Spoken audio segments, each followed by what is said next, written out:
Well, this is a recent eBay acquisition.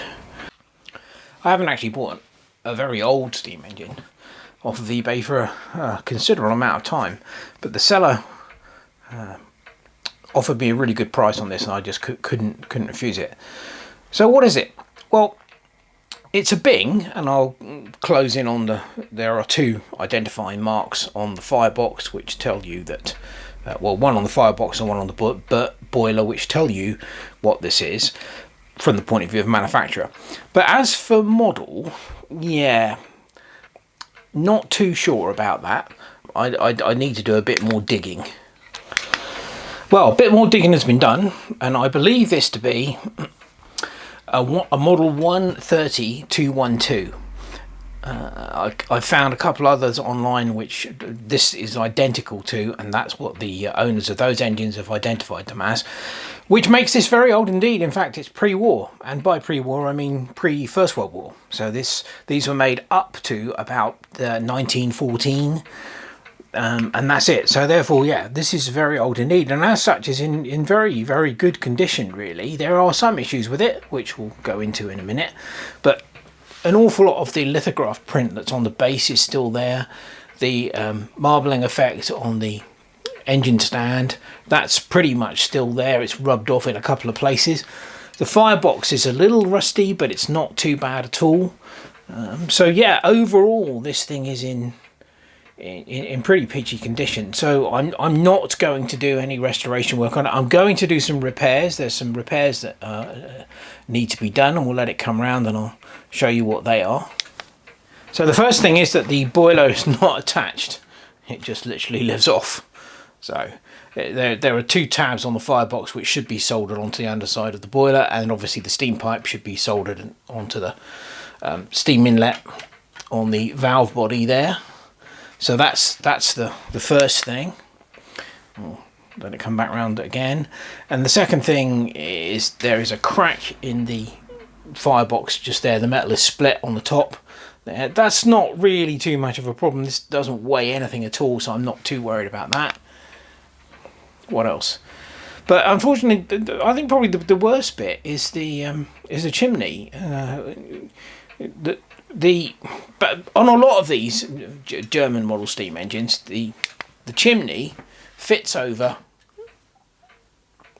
a bit that sticks up from either the chimney support or the end of the firebox, whatever you want to call it. Now, when I got this piece here was stuck in the end of this, so someone had wrenched it off, taking this piece with the chimney. And I've a bit of judicious soaking in plus gas, I was actually able to get these two separated, and I've just pressed that back in there for now, but that needs to be properly reattached. But that's only a matter of cleaning up the area and then just solder it in place. So yeah, you know, that won't be it shouldn't be too difficult. But yeah, it's just a shame that people get so heavy-handed with these things. But other than that, I shall probably give the boiler a bit of a clean up, as it's already detached from the firebox. But no, I think other than that, I'm not really going to do anything with it. I'll probably try it on air to make sure that it works. But once I've effected the repairs, then I think we'll see if we can get it running. And yeah, what a lovely little engine, let's say. Bing from round about 1914, that sort of time period. Well, I couldn't resist the opportunity to see if this thing would run on air, so let's give it a go. More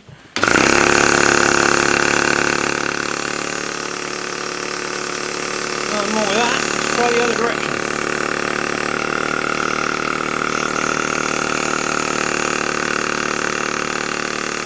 It doesn't run quite as well in the other direction, but it does run.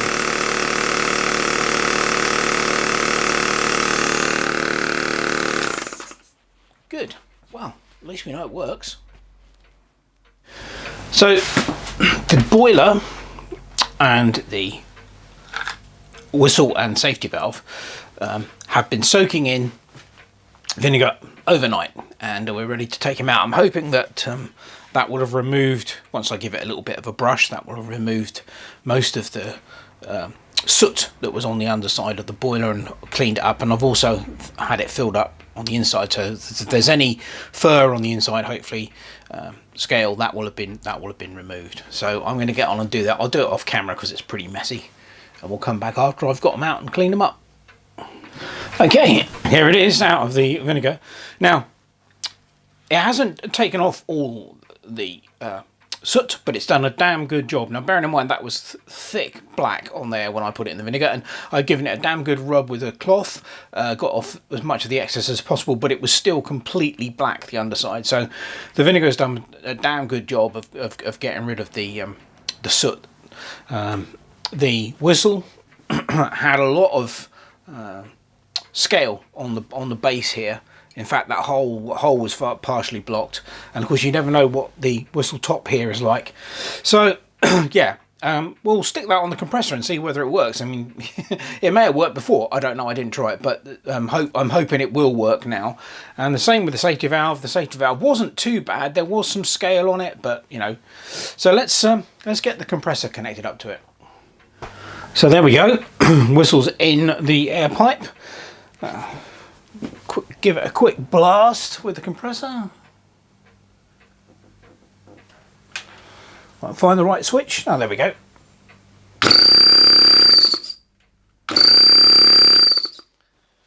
Oh, there you go. Whistle works. Yay!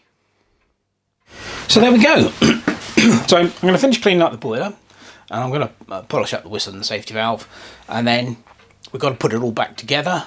It's just a matter of reattaching this obviously onto there and the steam pipe onto there, and we should be good to go. Well, the little Bing 13212 is done as far as I'm going to do it. The boiler's been cleaned up, reattached the firebox, cleaned up the whistle and the safety valve, and reattached the steam pipe, which was fun because it's a very, very small bore pipe, and trying to get it soldered on without getting it blocked up, very tricky, but we got there in the end. Now, I have run this on air since I did all the cleaning on it and everything, and it does run, although it runs much better in one direction than another, which it did when I first tried it. So I was thinking about this, and it suddenly dawned on me why it runs better in one direction than the other. And what we'll do is I'll let it come round and we'll close in on the reversing lever. Let's bring it round to about, I think we need to come around a bit more. Where are we? Yeah, there, that'll do. Okay, so this is the reversing lever. Obviously that's one direction, and then you move the reversing lever down like that, and that changes the direction. And it runs much better in that direction than it does in that direction. So what I'm going to do is I'll take the reversing lever off so you can have a look at it in detail, because it's well clever the way they do this. The reversing lever basically is the valve which determines where the steam, which port on the port face the steam comes out of. So let's take it off and have a look. So here is the back or front of the reversing lever. This is the bit that is pressed hard against the valve block, and this little scalloped out area here, obviously it pivots at this point, will direct where the steam, which port on the dual port cylinder block, which hole the steam goes into, simply by moving this pivot on this end and moving it up, moving it down. So that's exactly, the steam basically comes in here and comes out here. So when this is over, say, the bottom hole, the cylinder will oscillate one way, and when this is over the top hole, the cylinder will oscillate in the opposite direction.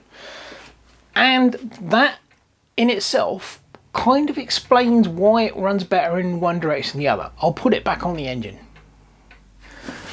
So obviously at the pivot point end, the spring, which is on the trunnion, which is holding the cylinder against the valve plate, the port plate, is holding the reversing lever tight against the face there. At this end, there is this sprung metal piece here. Now that applies pressure, which forces obviously the face of the reversing lever against the port face. But this bit of sprung metal, obviously, because it's fixed here at the bottom, screwed onto the mounting block, down there it's much tighter it's pressing this reversing lever against the block port face much harder than it is when you're up here. And I think this is the reason why when it's in this position it doesn't run as well, but when it's in that position it runs a lot better. I may be wrong, but it is an explanation. There's less pressure forcing this lever against the port face when it's there than when it's there.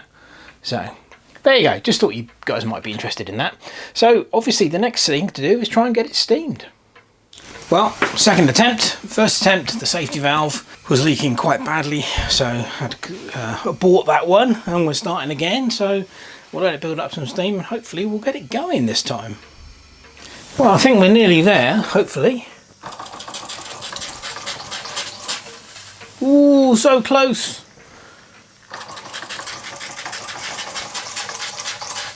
Oh, so nearly there.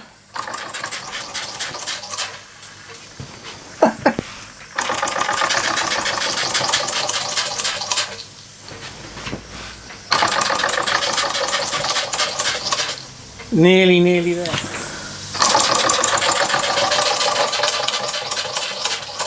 Oh, it's just so close. Yay! We're there! Amazing!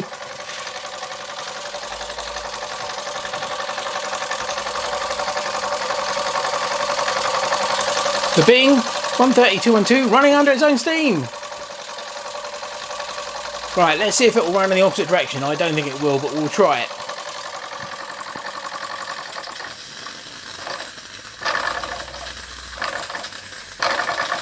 No. Didn't think it would do.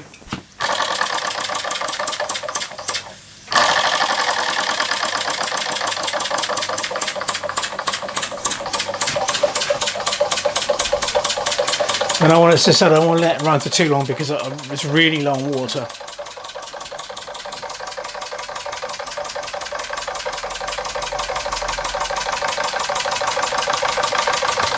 But it is running.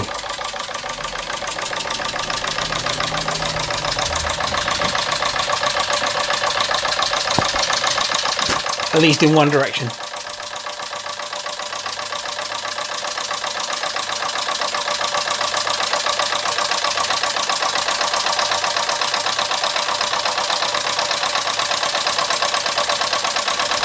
Amazing.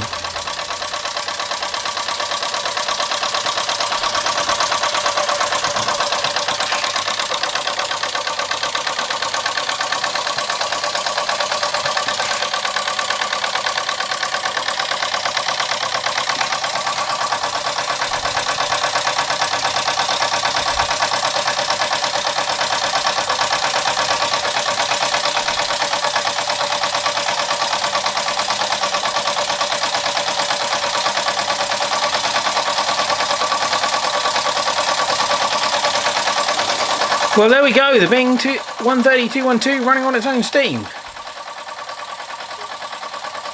At least in one direction. I'm going to turn the gas off now because, like I said, there's very little water in the boiler and quite a lot of it has come out. It's obviously, the engine obviously primes quite badly, but we got it running and that's the most important thing. So I'm probably going to do a little bit more work on this, see if I can get it to run in the other direction. And I'm convinced it's this, the valving arrangement here. There's just not enough pressure pushing this valve lever against the port face when it's in the up position. So that's why it runs better when it's in the down position. But anyway, there you go. As always, hope you've enjoyed the video. Thanks for watching. Cheers.